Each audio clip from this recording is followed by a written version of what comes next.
Here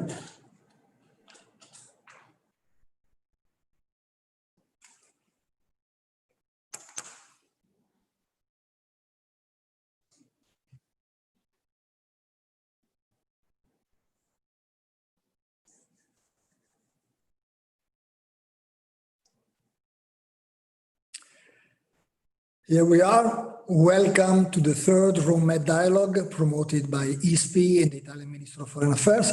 We are happy, very happy, to have with us Parag Khanna, a global Indian, as you define yourself often, being born in India, but grown up in Abu Dhabi, Dubai, and then moved to New York, Germany, United States, UK, now Singapore, the world.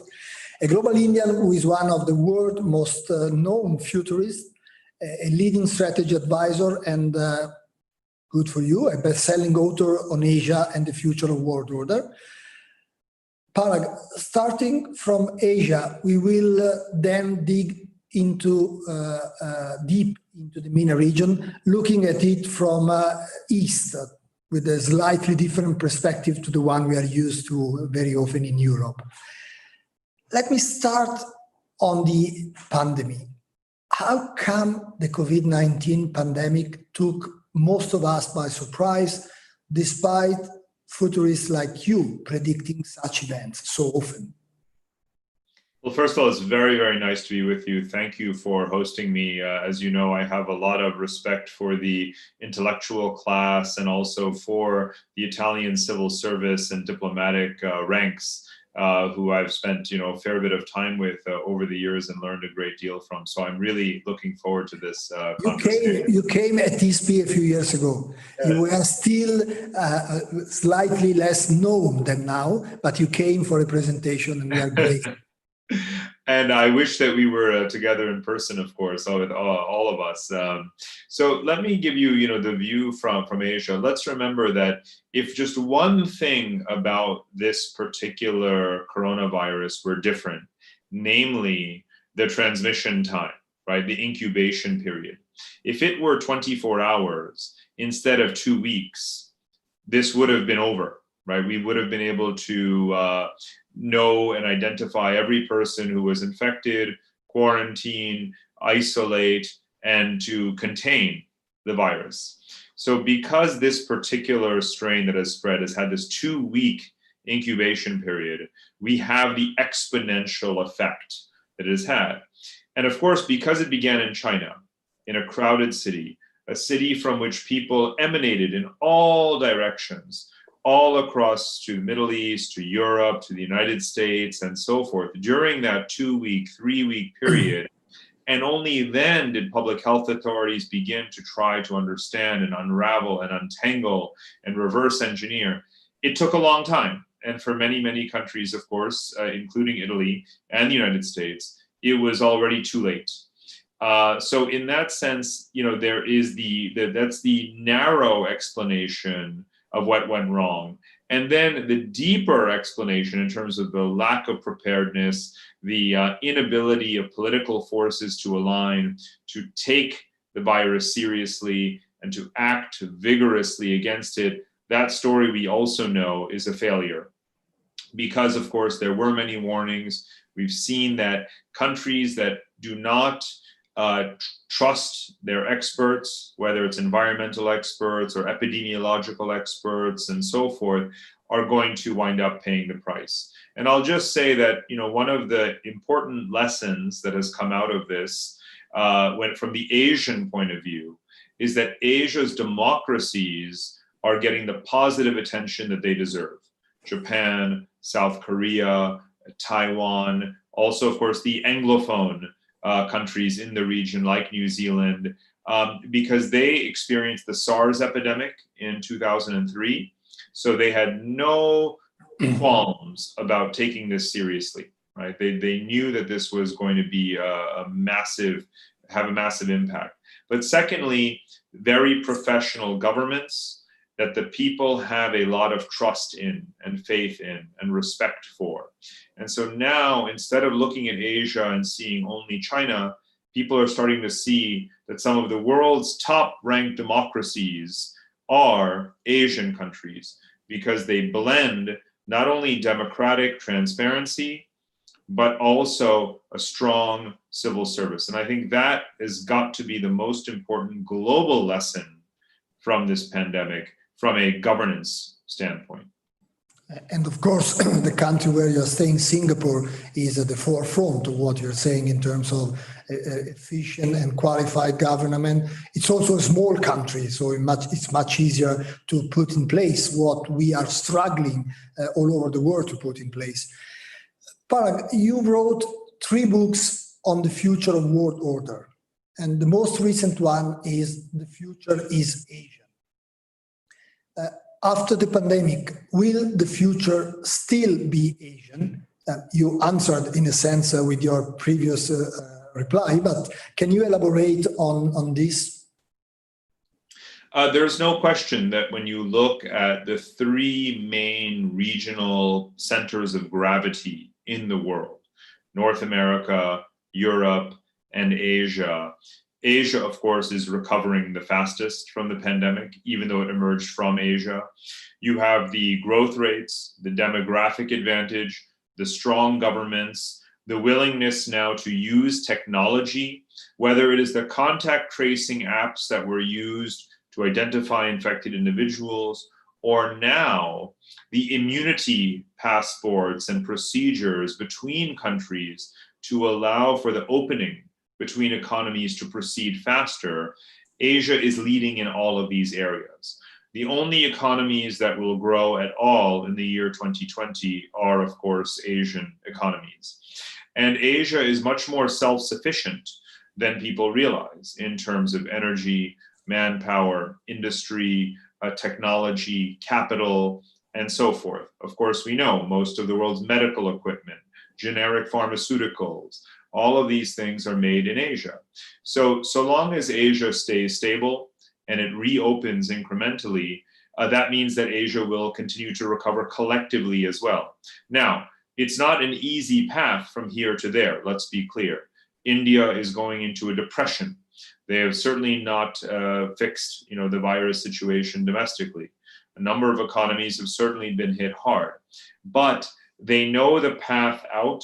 They know how difficult it will be. They are willing to absorb the pain. They have suffered in the past, and they're willing to do what needs to be done. And I think that is psychologically very important, first of all. Also, again, when I say the future is Asian, let's remember that the present is Asian, right? Most of the human population is Asian. This is not a partisan issue. I'm an American, as you know. I've grown up in different parts of the world, but I am not saying the things that I say about Asia because I live in Asia, because I was born in Asia. I am a scholar. I'm an analyst. My job is to look at the numbers and the trends, right? I'm not making rhetorical commentary. We're talking about more than 50% of the human population lives in Asia. You can see the map behind me, right? And 50% of global GDP is here in Asia. So the world today, right now, is an Asian world. But it is not a unipolar world. It's not a Chinese hegemony. It is not East replacing West. I have argued for 15 years in every book I've ever written that we are entering or have entered a world that is multipolar, multi-regional, multi-civilizational. I've gone back just the other day for something I was writing to see that I wrote that in my first book. I was 28 years old. I'm still saying the same thing 15 years later. The world is multipolar, multi-regional, multi-civilizational. We have never, ever lived in such a distributed global system. So just because Asia is becoming more powerful, it does not mean that the West is declining. As you know, I'm such a strong believer in the European Union and Europe as an anchor of the global system. I do not believe that America is going to disappear. North America is by far the most stable continent in the world. So we have to get used to this global system and to think about what are the complementarities, what are the lessons that can be learned, what are the areas of cooperation between these 3 major centers of power, as well as, of course, other regions and continents like Africa and South America. It doesn't look we are going in that direction necessarily. I mean, looking at each other and finding way to cooperate. But let's stay in Asia still for a while. You said that not only the future is Asian, but the present is Asian, and there are a lot of truth in your sentence. But what will the future of Asia be? Will it look like Europe 2 centuries ago, when the present at that time of the world was European? I mean, will the future of Asia, this huge continent, be marked by rivalries, war, nationalism, China versus India, China versus Japan, Taiwan, North Korea, and so on? What scenario should we expect in this huge region full of superpower? Because that's the point you stress in many of your interventions. It's not China, not only China. Correct. Well, the majority of the geopolitical flashpoints and tensions and rivalries in the world today are in Asia, between Asian powers. So I do not argue that Asia will be peaceful in perpetuity. I argue that Asia is becoming an ever more interdependent system. And systems are very often violent. The European system was violent for 2,000 years until after 1945. So Asia is very likely to be a violent system. Just look at the tension between China and India right now. Yeah. But that friction is evidence of the growing interdependence because of trade, because of investment, because of infrastructural linkages, because of competition, and so on and so forth. So conflict is inherent in the system. But after you have conflict, you also have settlement, right? And that's what Europe learned over hundreds of years, is that each conflict is fought and then it becomes resolved. There can be new conflicts, but eventually you move in a certain direction. And the outstanding border disputes and tensions, whether it's the South China Sea or whether it is between India and China and so forth, many of these are pre-independence era, colonial era disputes that were not resolved because Asian countries were weak. They were focused on internal development and stability and nation building. And now, one by one, these conflicts must be solved. And sometimes they will be solved peacefully, through a treaty or agreement or a definition or agreement of a boundary. Others will be solved violently. But just because you have a conflict, maybe a war in the South China Sea over the Spratly Islands, maybe a war in Taiwan, God forbid one of these wars happens, right? But there's also an end to the war. Europe has been through all of these wars. The war eventually ends. And after the end of the war, you have a settlement. You have a new normal.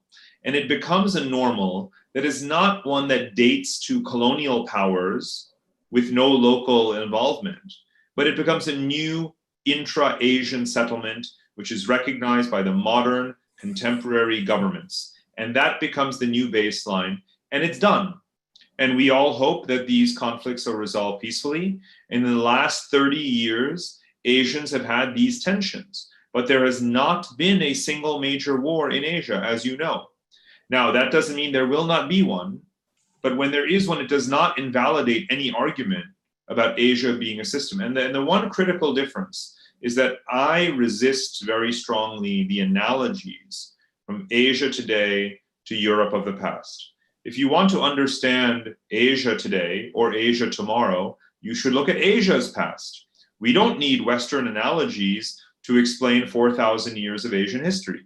In 4,000 years of Asian history, you have had the powerful civilizations that you just mentioned earlier, and they have almost always been in a multipolar pattern.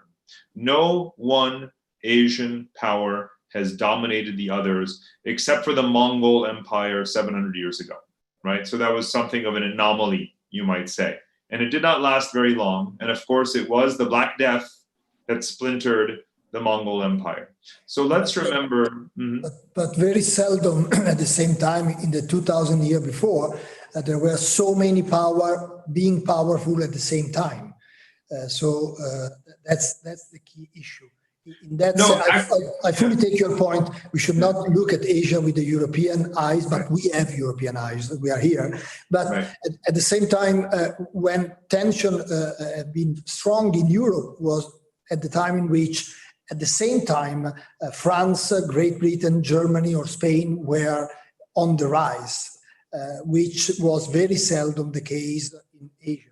But I think you made a very good point on this. And by the way, that point that you made could have allowed us to move into the Middle East immediately. But I would like to stay on Asia with you for a while, because challenging the view of many, you several times stressed that the Belt and Road Initiative is not, as many believe, the China's gateway to dominate the world, but something like a win-win project for most of the countries involved, which, by the way, will dilute China's influence in these countries, the opposite of what people say. Could you elaborate on this subject? And let me also ask you, what will be the future of the Belt and Road project after the pandemic, with, let's say, a growing anti-Chinese feeling in so many countries in the world? Absolutely. That's an excellent question. Let me first explain that empires go through certain life cycles. They expand their supply chains, they build up their currency reserves and trade surpluses through their mercantilist economic practices. They invest heavily to buy friendships. They form military alliances. They expand their infrastructure as a tool of influence. They may form alliances or have colonies abroad. But in order to maintain that status, they have to keep on investing in their colonies. And over time, of course, they build up those very same territories that wind up resisting them, and then they are rejected and pushed away, and they collapse. That is the imperial life cycle. And that applies to Great Britain. That applies to all European empires. If that were not the life cycle, then India would not be an independent country, would it? Right? You would have a linear pattern of hegemony for each empire in the world. But you don't have that. So China is experiencing this life cycle just like every other expansionist power, except in the case of Great Britain, it took 300 years. In the case of China, it's taking about 3 years, because you can see already what has happened in the last 3 years. The first Belt and Road Summit was in the year 2017. Here we are, it's 2020, and everyone hates China, right? So it's taken only 3 years for many countries to say, we don't want debt traps, we don't want imbalanced trade, we don't want Chinese workers doing all of the projects. We want more local job creation. We want more joint ventures. We want more technology transfer, right? And so on and so on and so on. And already China is on the back foot, right? And this is entirely predictable, because this is how the imperial life cycle works. And the difference, of course, is that, again, in the age of colonialism, when the map seemed to be unmarked, so to speak, we don't live in that world. We live in a world of democracies. We live in a world of transparency. We live in a world where everyone is scrutinizing every single action that China takes and re-regulating their economies to ensure that China cannot own them 100%. So on the one hand, Belt and Road is symbolic of infrastructure finance, which is desperately necessary. When you think about the 5 billion people who live on this map behind me, the post-colonial world, and the huge populations of Asia and the underdevelopment, right? Of course, there's a desperate need for modern infrastructure as a platform for growth. And many countries, the big and important countries like Kazakhstan or Uzbekistan and others, are using, in fact, China's investment, Thailand as well, to actually bolster their growth and to pay down their debt and to be well-functioning and modernizing states. So the future of Belt and Road, in the sense of mutually beneficial infrastructural partnerships that are well selected and allow economies to diversify, to create jobs, to generate growth, to pay down the debt, That is the role model of what we have always wanted in terms of international development finance of the last 75 years. We want countries to follow this pattern, right? It's only surprising to us that it's China that's the lender, that's all. But China has come into a gap that the West abdicated because the World Bank walked away from infrastructure finance in the 1960s, just as these populations were growing. So the future of Belt and Road is much less important than the future of infrastructure finance and sustainable infrastructure finance. And I'm very glad to see that Europe has moved forward with the Asia Connectivity Initiative. I'm glad to see that Japan, the United States, Asian Development Bank, Australia, many countries are now saying that they also want to compete with China, compete with Belt and Road, and offer competitive terms, concessionary terms for lending and infrastructure finance. And this will dilute China's influence because now you don't have to go only to China because everyone has realized that there is an infrastructure arms race.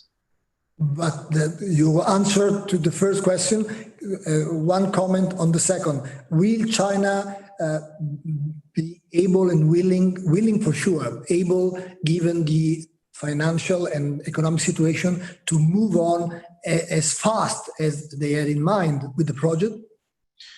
Well, it's not necessarily clear how fast, China wanted to do certain things. The reason that Belt and Road exists at all is because China in the 2000s rapidly became the world's largest importer of commodities and exporter of finished goods because we, the West, made it the factory floor of the world starting in the 1980s, also Japan and Korea and Taiwan. So suddenly China needed to diversify its supply chains, have more efficient corridors for importing fuel, and to reduce its dependence on the Straits of Malacca, which is the so-called Malacca trap in geopolitics. So Belt and Road, you might say, started off as a defensive and reactive response to the bottlenecks of China's geography. But then, of course, it became something more offensive because China became such a huge, powerful economy with massive liquidity and an ability to influence the economies of all of its neighboring states, with which it became the largest trading partner. So again, think about the cycle: defensive to offensive to pushback, right? Now, China, of course, you're correct to point out, China is worried about its very high debt levels, its aging population. It's going into current account deficit now.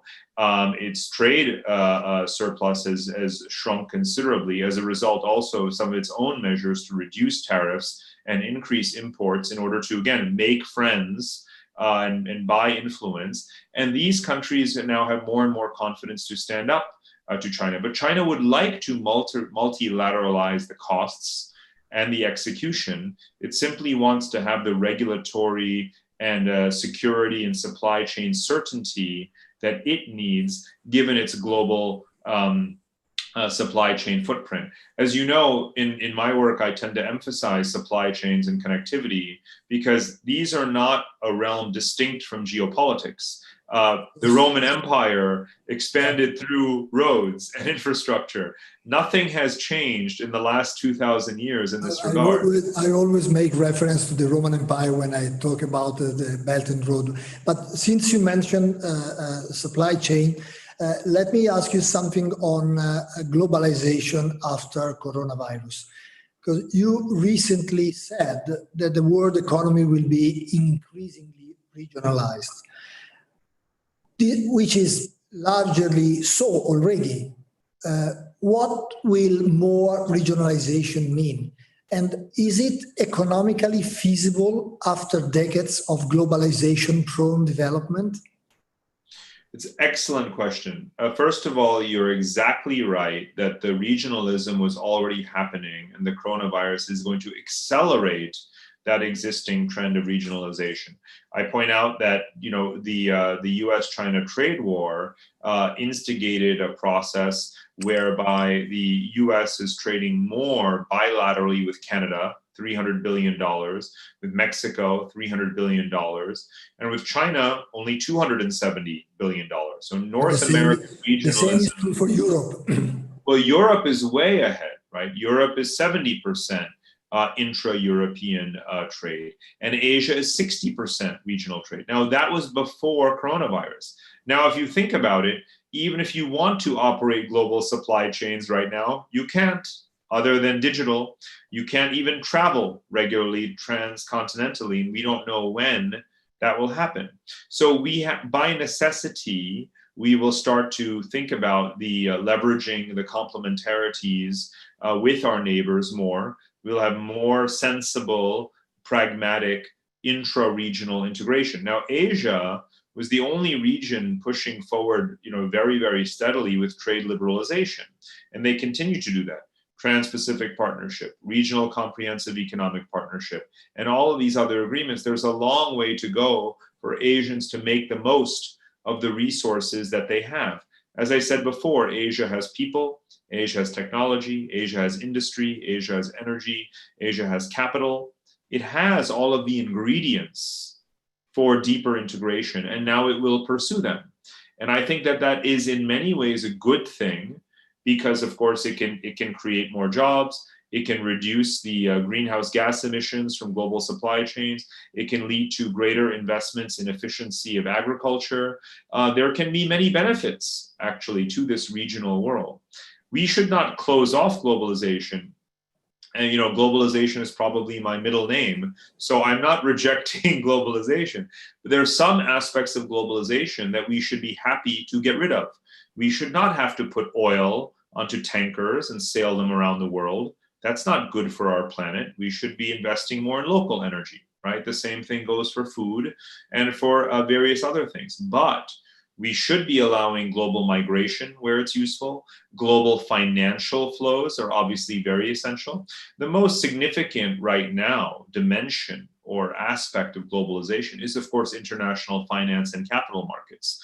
If it were not for the IMF extending more than $1 trillion of credit, if it were not for the World Bank with $250 billion of global credit lines for emerging markets, if it were not for the global asset managers owning so much of the local sovereign debt of many, many countries, if it were not for countries opening their capital markets to draw in money to stabilize their currencies, the world would have fallen apart by now. The world would literally have fallen apart. So there is no end to globalization. You should never believe anyone who says so, of course. And international finance very much proves that. The flows of people that will return most certainly prove that. Trade there's still a huge amount of global trade, and it will continue to evolve in new areas and sectors. So I have a sort of punchline on this. I always say never ever worry about globalization. Only worry about whether you are well placed to take advantage of globalization, whether you are in it or out of it. But there's no need to worry about globalization's future. It will be just fine without you and without me. No, that's a good point. Let's gradually move into the region which is behind you on the left side of the screen, the Gulf and the Middle East and the MENA region.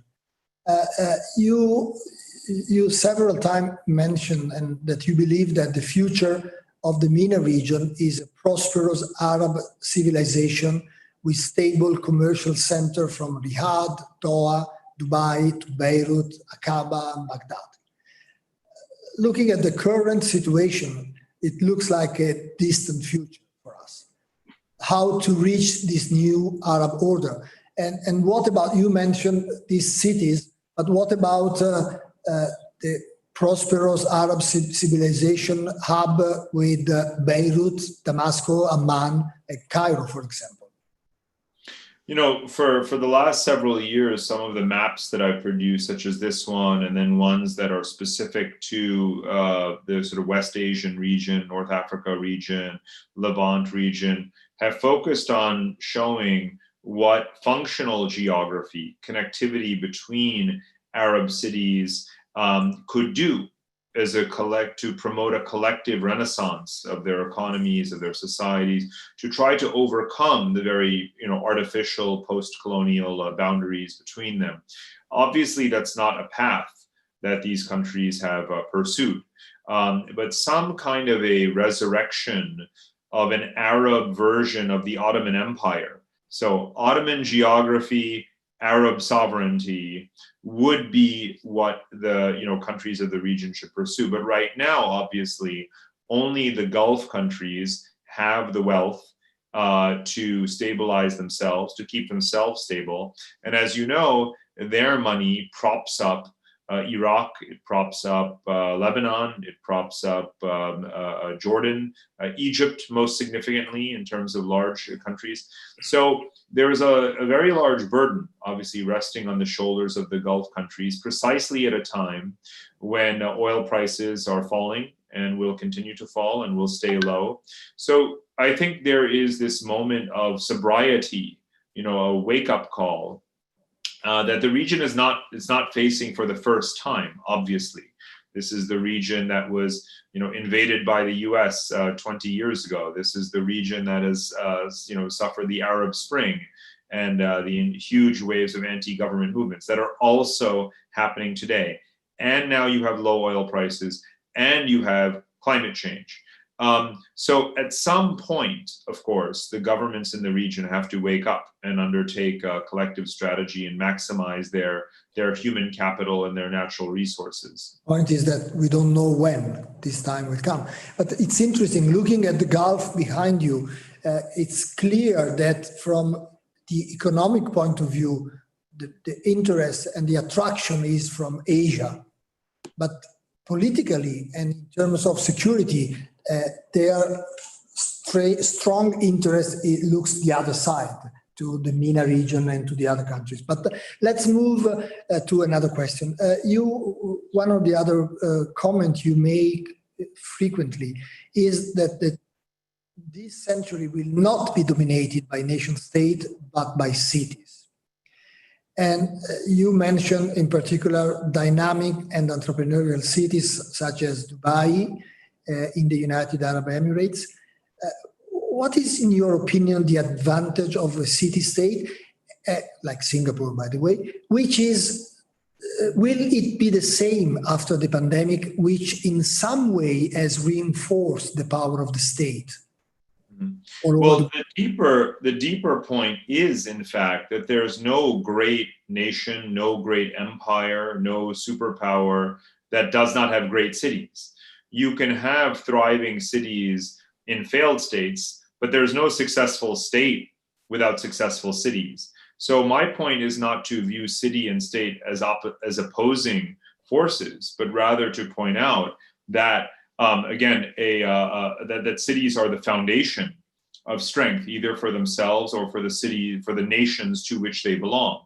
And this is why when I write about China, I point out that, yes, it is a vertically integrated authoritarian state, but administratively, it has become a set of 24 mega city clusters. And the strength of China is been elevated on the back of these 24 mega city clusters. And China has consciously invested not in making Beijing the center and everyone else remain peasants and serfs, but rather to build up 24 enormous economic clusters with their own economic and commercial strategies, with huge connectivity, dense connectivity between them to enable mobility and gains from scale. Now, the United States is the great economy and continental scale power that it is, not just because of not because it is centralized, because of course it's a very federalized and devolved system. But America has 40 urban clusters, right, that are not self-sufficient, but that are large and dense, 40 of them, right? And that's what makes America, America, right? So no other country has that many distributed centers of urban clustering and huge economic scale, all 40 of them. Europe is something, similar, right, in the sense of having many great cities across several dozen countries, each of which is quite dense. So that's the pattern that we should be looking for. So I'm not creating an opposition. I'm saying, though, that a smart country is often guided by the policies that are most beneficial to its cities. When you have a situation like Brexit, where the interests of the city, the capital city, that represents half of GDP are voted against by the provinces and rural populations, that obviously is not going to be good for the country. So what is bad for the city is probably bad for the country. Which is quite common in Europe. I mean, you have also in other country a sort of contraposition of the rural feelings and the big cities approach and politics. Last week, we hosted a dialogue with Qassem Salameh, the former United Nations Special Representative for Libya. When asked about the involvement of China in the MENA region, Salameh answered, China is not interfering with the conflicts, but will be the country, the one to take advantage of them later, being at the forefront line for the reconstruction phase. Do you agree with him? And is this a good indicator of Chinese posture in the region? Well, one of the reasons that in the Asia book I emphasize that this region is West Asia, not the Middle East, right? The Middle East is not a meaningful term. It's just a historical and colonial artifact. The term Middle East is not a geographical term in any case. It's a referential term, seeing the world from London, but it's not a term in geography. In geography, and geographers do not use the term Middle East. We talk about West Asia, we talk about North Africa, and so forth. So we are talking about West Asia. And just to remind everyone, of course, West Asia and East Asia had deep relations in the 14th and 15th and 16th centuries, right? It's only with the arrival of colonialism that we saw Asia fracture as it has. So what is happening today is the revival of the Silk Roads, what in fact historians call Afro-Eurasia. So one of the things that I've emphasized is that as the US loses interest in West Asia, as its occupations wind up, European colonial interest influence is obviously also faded in the region. But East Asia's rise obviously makes it very influential in West Asia. And that process began in the 1990s with the energy trade and goods trade between the regions. Now it has become arms deals, scientific transfers, financial investment, and also, of course, this post-reconstruction activity. So whether it's Syria, Iraq, or other countries, there's already very large contingents of Chinese and Indian business people whose companies are backed and supported by export credit agencies. They're willing to take the risk on projects in these risky markets. That's not something that our countries are willing to do right now. And again, it's not about power filling a vacuum. It's not about challenging Western hegemony. It's just opportunism. And there are a few questions on some point you made at the beginning of our dialogue. Let's go with them. The first one is asking, how would you coordinate or organize cooperation of a multipolar, multi-regional, and multi-civilization world, the one you described? If this is not possible, we are moving toward a polarized world without multilateralism, which means the world disorder as opposed to the world order of your books. How would you reply to this? Well, first of all, multilateralism has never actually governed the world. We have to be absolutely clear about that. Multilateralism is an attempt at coordination among as many countries as one can convene and coalesce behind certain common agendas. Multilateralism has been successful rhetorically and in terms of international law in some areas, and in terms of coordinated action in a few areas. But when you're talking about a multipolar landscape, what defines that landscape has nothing to do with the institutional framework. We would need an entirely new institutional framework if we wanted to achieve an action-oriented global governance that takes the resources and coordinates the resources of North America, Europe, and Asia towards common objectives like climate change or rebuilding failed states combating the pandemic and so forth. So as far as I'm concerned, we do not have a multilateral system that is befitting the new geopolitical landscape, right? So I think we have to just be clear about that, especially in the 75th anniversary of the United Nations that we're celebrating this week. So it's fine to be multilateralist, but we must also be realistic at the same time. I support and endorse, and I've used this expression G3 very regularly around US, EU, China. We need a G3 agenda. We need to have the means to harness their resources and channel them neutrally. What about Russia in this picture? Well, Russia we on the middle, talking about West Asia, I will not use the word Middle East anymore with you now. I mean, we have been debating in the last 2 years the role of Russia. And we have been discussing now for 40 minutes and the word Russia did not appear so far.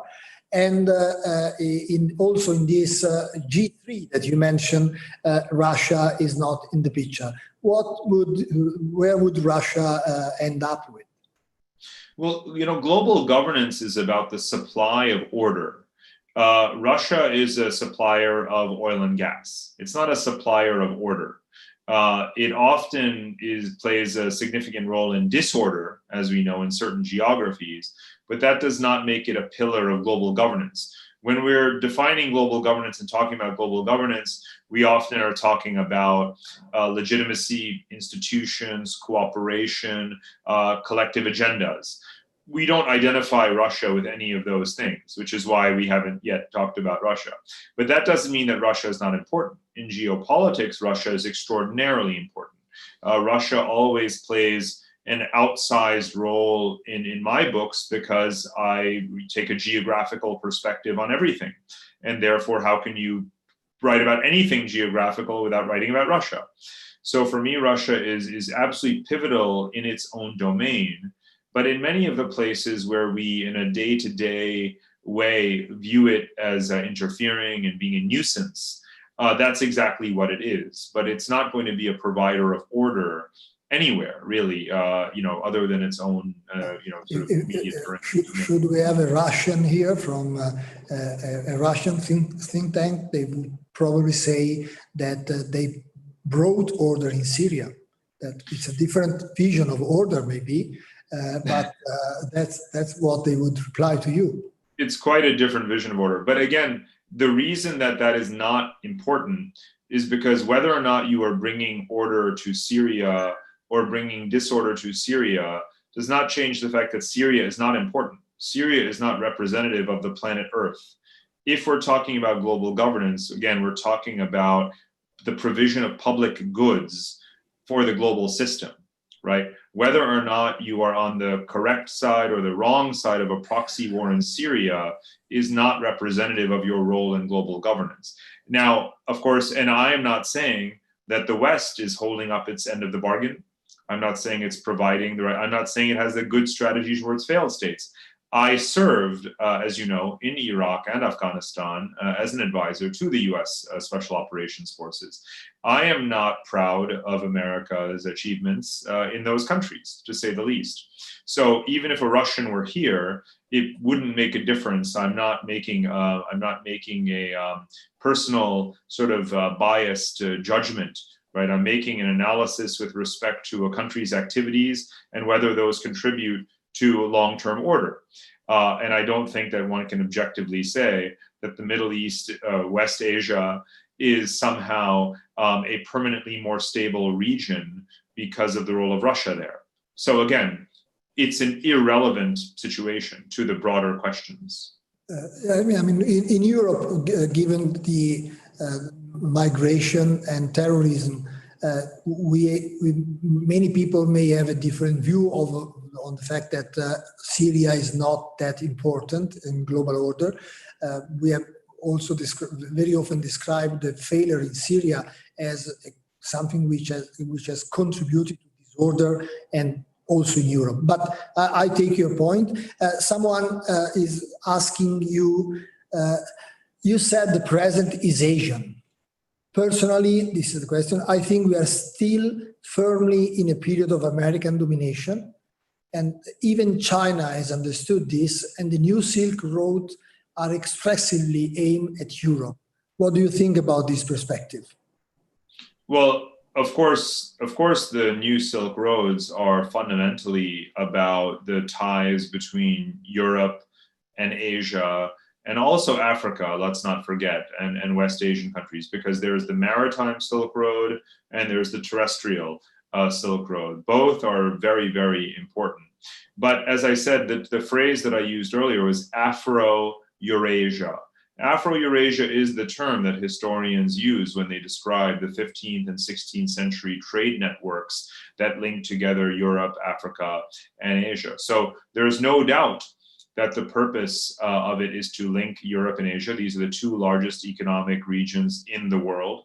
They represent the largest volume of trade between any two regions in the world. Europe trades a lot more with Asia than it does with America. And I think that that's something that, you know, those of us like you and me who grew up in a transatlantic era sometimes forget that Asia is a lot more important for your future than the United States is from an economic standpoint. Now, I know that in Berlin, they understand this very, very well. I believe in Rome, you understand this. Otherwise, you would not have joined the Belt and Road Initiative as you did. But I think that in many people's psychology, we still lean on this idea that the transatlantic relationship is the bedrock of global order. But really, it's not. It is itself a great achievement and accomplishment that there is a NATO alliance, that there are strong relations between North America and Europe, generally speaking. The weakening of those ties, though, does go back 20 years. Iraq War and the opposition, the tensions over handling of the Middle East situation, obviously the trade disputes and divergence now in trade policy, the fact that during that time Europe has begun to reorient economically towards Asia, and of course now the election of Trump and so on and so forth, and you know the rifts, those are very palpable. And so the mere fact that Europe has been, you know, becoming more independent, speaking with its own voice, to developing its own agenda and policies, is also part of the reason that we don't really live in an American-dominated world. You know, so again, it's easy to believe, you know, and there is this state of suspended animation. There is a mental and psychological inertia that afflicts many, many people, right? And again, as an American, I should be susceptible to this. However, I spend all of my time traveling, you know, all over the world. And so the reality of what I see is not an American-dominated world. I see a world that's highly contested depending on wherever one is in terms of who is, which power is the most influential in a given country. You mentioned Europe. You mentioned that Europe has strong economic ties with Asia, stronger economic ties with Asia, and is gaining some independence from the transatlantic relation.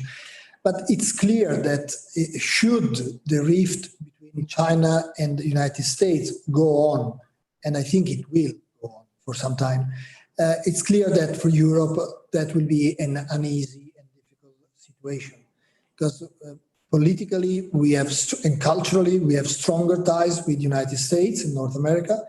Economically and looking at the future, we should turn toward Asia, and we could end up stuck in the middle between these two big powers.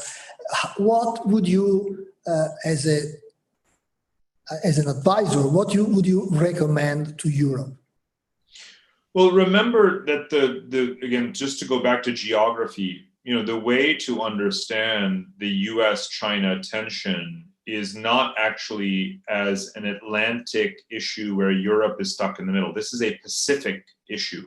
You are completely on the margins geographically of the US-China dispute. It's a dispute over Pacific Asia, and America as a Pacific power, which is really how America became a superpower. Yeah, but Parag, Spanish-American War. Take 5G, Huawei take, should America try to prevent foreign investment or the localization in China? And I'm sure they would do the strong pressure to Europe to follow SWIFT. So they already are. But you know that the Obama administration tried to convince every European government not to join the Asian Infrastructure Investment Bank. You rejected America then, and you joined the Asian Infrastructure Investment Bank. Lots of countries, including your own neighbors, tried to convince you not to join the Belt and Road, but you did it anyway. So the climate was different. But the climate was different. You cannot compare the quality of the relationship between China and the United States and in the Obama era, the one you mentioned, and what's going on now. Okay, this is an electoral year, but I don't think a lot will change with Biden, should Biden win. So I think this kind of tense relationship is here to stay for all the reasons you have been explaining in the first part of your presentation. So I have no doubt that US-China tensions will persist in perpetuity. I am asking, or my contention is that that does not mean that the whole rest of the planet Earth has to choose one side or the other, because that's not the way it's playing out. What every country is doing what is in its own best interest, not choosing one side or the other. So in some areas you agree that you will screen Chinese investments and not allow majority ownership by Chinese entities into sensitive sectors or mergers and acquisitions into those sectors. But in other areas, you will work with Huawei, you will work with Chinese institutions, and you will continue to pursue free trade agreements with India, with ASEAN, with Korea, with Vietnam, with Japan, whereas America is not doing those things. So you can pick areas of cooperation, but that does not mean that you are following America. It's in your best interest to do these things, right? And I think that when it comes to 5G, it's not that a choice between America and China, because America doesn't have 5G, right? America is actually helping Europe be the leader. What's not to like about that? You know, it's something that Europe should be doing anyway. Nokia, Ericsson, and so forth are now getting more and more contracts. So I think that the things that are happening right now, actually, rather than portray Europe as being trapped, I think that Europe should have much more confidence and be very opportunistic about these kinds of situations. We will do our best. It's a promise. The last two questions, Parag. Thank you for your time. You have been extremely generous in touching so many different issues. The first question has to do with popular demonstration. Despite the pandemic, protest movements are still taking place in some countries, many countries around the world, and often on shared issues. How do you assess the implication of a potential globalized protest movement on the future of international relations? Right now, we don't see, we have to be honest, that many protests after the coronavirus. We saw them December and January, but with the unlock of our society, they will come back for sure, because there will be many other social and economic issues to bring people into the street. Do you see any possibility of joining up, linking this movement, and with which implication on the future of international relations? Well, to be honest, I do believe that this is a systemic global issue. It has its origins basically in the financial capitalism and deregulation and, excessive growth and inequality dating back to the 1990s. But particularly when it comes to the global underclass revolt, that you can see physically from the mid-2000s. You had the financial crisis, the Occupy Wall Street movement, the Arab Spring. You've had the protests against police brutality. You've had the underclass migrant situation in Europe as well. Through the 2000s, the unrest across the Middle East, Latin America, food price spikes causing riots. This has all been a persistent feature of our global landscape particularly driven by youth, as a global youth, millennial and Generation Z cohorts develop and gain their own voice, for now, I would say 12 years. We are 12 years into a global underclass revolt. And if you did not have this pandemic, it would already be in flames even more. Look at Chile, look at Paris, look at Beirut, look at Baghdad. So you're absolutely right that as soon as we have a vaccine, we'll have more violence out on the streets. The only solution to it is, of course, more accountable, more responsive governance. We are not destined to be failed states, corrupt states, inefficient governments, non-utilitarian, elite-driven, kleptocratic. These are not inevitable features of human life, right? Otherwise, we wouldn't have New Zealand and Denmark and Canada and Germany and Japan, right? So these countries where they are not learning from failure, not learning from their mistakes and experiences, not learning lessons from their neighbors that are doing things better, those governments will fall. And, sitting as I am in probably the world's best run country, I have to say that, every country gets the government that it deserves to some degree. But you have to look at the silver lining, because I've been spending time in Chile. I went to Chile twice. Please tell everybody that you are not right now in the States, but you are in Singapore. Yes, because they may think that you are saying that you are in the best run country, because you have said you are American, you are Indian, you are from Singapore, you are everywhere and every nationality. Parag is now in Singapore, and he's saying that Singapore is one of the best run countries in the world. Yeah. And there is the last question for you on Singapore. So this is the end of our conversation. Someone is asking, Singapore is a neutral country. What is the role of neutrality in the future world? 1 minute. Sure.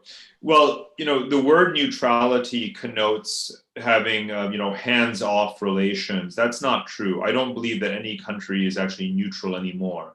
I believe what most countries are doing, including Singapore, is practicing what I call multi-alignment.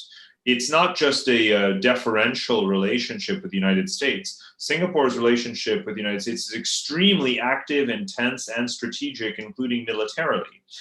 It also has very intense relations with China. It has deepening ties with India. It has a free trade agreement with Europe.